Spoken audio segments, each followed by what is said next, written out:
At the time of recording, Xabi Alonso's Bayer Leverkusen are top of the Bundesliga table, as well as topping their Europa League group with a maximum 6 wins out of 6, and they are through to the DFB Pokal quarter-finals. Today we're going to take a look at the tactics Alonso has used throughout this season, namely the 3-4-2-1. We're going to test it out obviously with Bayer Leverkusen, and we're going to test it out with PSG and Harrogate Town and see how this tactic performs in Football Manager 2024. We start out looking at PSG, where we have won the Trophée des Champions, runners-up in the Coupe de France, and unfortunately we have lost in the Champions League semi-final to Newcastle United. We have, however, as expected, won Ligue 1. Take a look at the league table. We see we've won 28 games, drawn 2 to Lyon and Montpellier, lost just 4 to Nice, Marseille, Lens and Lyon. 88 goals scored, 18 conceded, so a goal difference of plus 70. We will dive into the data hub, have a look. So it is a bit hard to see just because of the skin. It's 2.59 goals per game, conceded 0.53, I even had to check that there. Looking at team expectations, we've got 7 more points than expected. We have also scored 7 more goals than expected. We're expected to finish first, and we have come in first. We'll take a deeper dive into the results in full. So in the Trophée des Champions, we beat Toulouse 3-0 thanks to goals from Ugarte, Mbappe and Kang En Lee. The Coupe de France, we beat Strasbourg 1-0 in the 9th round before beating Thonon 3-2 in the 10th. We then went on to win 5-1 against Lyon La Duchère before beating Lyon 2-1. We then beat Lens in the semi-finals 1-0 before unfortunately losing out 2-1 to Lille in the final. So in the Champions League group we have Milan, Celtic and Atletico Madrid. So we started things off with a 3-0 win against Milan before winning 1-0 away in Parkhead, before again making it 3 from 3 by beating Atletico Madrid 4-2 at the Parc des Princes, before going away and winning away from home in Madrid, before then losing to Milan over in Italy 2-0. And then to round up our group stage, we drew 1 each at home with Celtic. This set up a last 16 tie with Porto, where we drew 1 each away from home before then winning 3-0 in Paris. Quarterfinals, we lost 1-0 in Napoli before again overcoming a first leg to win 2-0. And then in the semi-finals, we won 1-0 in Paris before succumbing to a 3-1 defeat to Newcastle United at St James's Park to leave just 1 step away from that Champions League final. In the league, you can see we have dominated some games. We've beat Brest 4-0, beaten Monaco 5-0 very easily, beaten Nantes 4-0, beat Metz 5-0 again. All of our losses have come narrowest of margins. We lost 1-0 to Lyon, we lost 1-0 to Lens, we lost 2-1 to Marseille, and we also lost 3-2 to Nice. But on the final day of the season, unfortunately for Metz, we have absolutely battered them 8-0. Looking at the squad stats, you can see Kylian Mbappe tops goal scoring shots with 37 goals, followed by Marcus Asensio with 15 and Kolo Muani with 14, and then Soler on 12. And then below that, just a whole host of players scoring single-digit numbers. In terms of the assists, we can see Hakimi's managed to get 14 assists, Carlos Soler with 13, Asensio with 10. Over to Harrogate Town, unfortunately we've went out in the Papa John's Trophy Northern section, but we're being knocked out of the Carabao Cup by Leeds United in the second round and Barnsley in the first. As you can see though, League 2 looks like it has gone much better for us, and we have in fact finished in 7th place on 75 points, a massive 40 points clear of where we were expected to finish in 23rd. In the playoffs we beat AFC Wimbledon 2-1 in the semi-finals before then beating Colchester 1-0, as we can see here in the final, to secure our place in League 1 for next season. In the data hub we can see we scored 1.33 goals per game and only conceding 0.9 goals per game. Kept a grand total of 22 clean sheets across the season, which is absolutely phenomenal. And although we've underperformed in terms of the XG table, we've scored less goals than expected, we've got less points than expected, we've finished lower than expected. We were expected to finish first with our expected goals and expected conceded number, but to finish 7th and win the playoffs when you expect to finish 23rd is a phenomenal achievement. Looking at the squad numbers, we can see Luke Armstrong's got 15 goals as our starting striker, with Josh March coming off the bench 32 times to score 13 goals. Another 13 goals here by George Thomas and Matty Daly with 10. In terms of assists, you see George Thomas, Levi Sutton, Matt Daly, Matty Foles, Liam Gibson all chipping in with a relatively high number of assists. And last but not least, we have Bayer Leverkusen, where unfortunately in the DFB Pokal we have actually been knocked into the 3rd round by Holstein Kiel.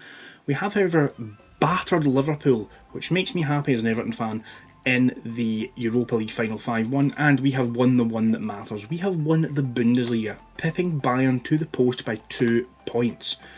We'll take a deep dive into all 3 competitions and see exactly how we got on, who we put out in the Europa League on the way to the final, some of the big results in the Bundesliga. We'll see exactly how that transpired this season. So in the DFB Pokal, we beat Auburn Newland 8-0 in the first round before a narrow 1-0 victory against Braunschweig, before losing out in the third round 1-0 to Holstein Kiel, and it is very disappointing to go out this trophy that early on. In terms of Europa League, we consisted of a group of Real Betis, Karabag and Panathinaikos. First game up, we lost 1-0 to Real Betis before battering Karabag away in Azerbaijan 5-0. We then beat Panathinaikos away in Greece 3-1 before drawing 0-0 when we welcomed them back to our place.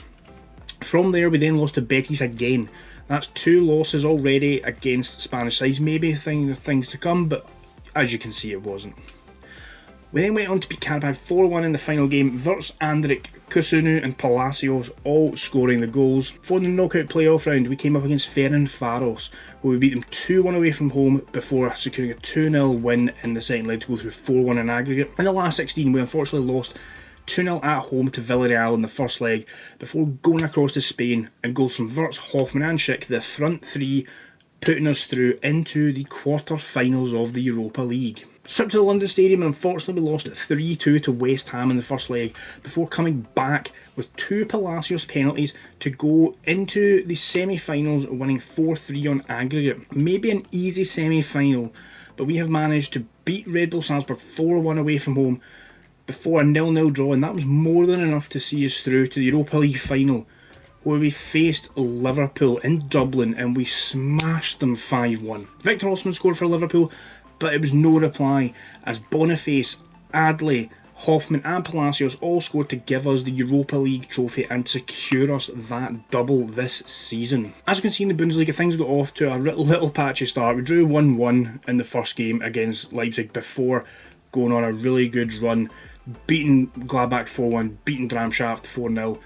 Losing the first game to Cologne 2-1 of the season, losing to Frankfurt here, but as you can see, every loss isn't a big one, or when it has come to a team that is probably maybe the same levels or maybe slightly better, other than the FC Cologne case, but they are a bit overpowered than Football Manager usually. From February onwards, we went and only lost 2 games and only drew 1, winning the rest, including winning the last 4, beating Stuttgart 4-1, beating Frankfurt 1-0, beating Bochum 3-0, and then the last day of the season, beating Augsburg 3-0 to secure that trophy. Full league table here, and you can see that in the 34 games, we've won 23, drawn 6, lost 5.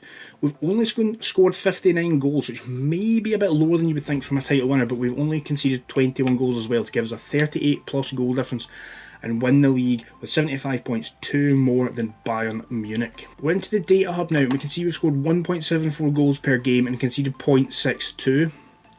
As well as this, we have kept 20 clean sheets from a 34 game season, which is really, really good to see. We've actually finished on 0.2 expected goals less, so we've hit the expected goals of 59. We've managed to massively outperform expected points by 9, and we have finished first when we were expected to finish second based on these numbers. I'm going to take a look at the squad statistics and just have a kind of picture of what the tactic looks like before delving right into the tactic itself. So as you can see, Patrick Schick managed to score 19 goals this season, Florian Wirtz and Hoffman, the 2 men, in just behind the striker with 14 goals and 11 apiece. Victor Boniface, the substitute striker, also chipping in with 10, and one of the substitute attacking midfielders, Hložek, chipping in with 8 himself. In terms of assists, Wirtz with 13, as we can have a look here. Wirtz has had a phenomenal season. As we can see, he's got 14 goals and get 13 assists in all competitions, including 10 goals and 7 assists in the Bundesliga alone. Grimaldo is up next with 9 assists, and he's playing in that left wing back slot. And Stanisic will have taken over the right wing back slot with 8, because as you will see, unfortunately in this simulation, Frimpong, one of the best attacking right wing backs in the game, has been sold to Arsenal in the January transfer window. He moved for £34.5 million, but for us he played 20 games, scored 2 goals and provided 6 assists before moving to Arsenal in January and playing a solitary 1 game. Now what we're all here to see in it is the tactic itself. It is the 3-4-2-1 Xabi Alonso. This is my interpretation of what that formation looks like. So we're going with a balanced mentality. We have short passing, we're passing to space, we're playing it out from the defence, With the 3 centre backs, 2 of them playing wide, 1 they can all play as ball players, and we are playing it through the middle. Passing the ball short, we're going at a higher, slightly higher tempo, we're hitting the crosses early from the 2 wing back positions, and we're running at the defence. In the transition, we are using the counter press, the counter, and we are distributing, as we saw, to the centre backs. We're playing out of defence to the centre backs. They'll then pick a pass, usually out wide, to the attacking wing backs. Out of possession, with a high defensive line with a high press, we're triggering that press much more often, and we are preventing the short goalkeeper distribution. In terms of player roles, we have a goalkeeper on defend, we have 2 wide centre backs, both on support, both on tackle harder. We have a central defender on defend. The 2 wing backs are then both set to tackle harder. The defensive midfielder under support duty is also on tackle harder. The deep line playmaker also on tackle harder. Now, 2 of the key areas of the pitch.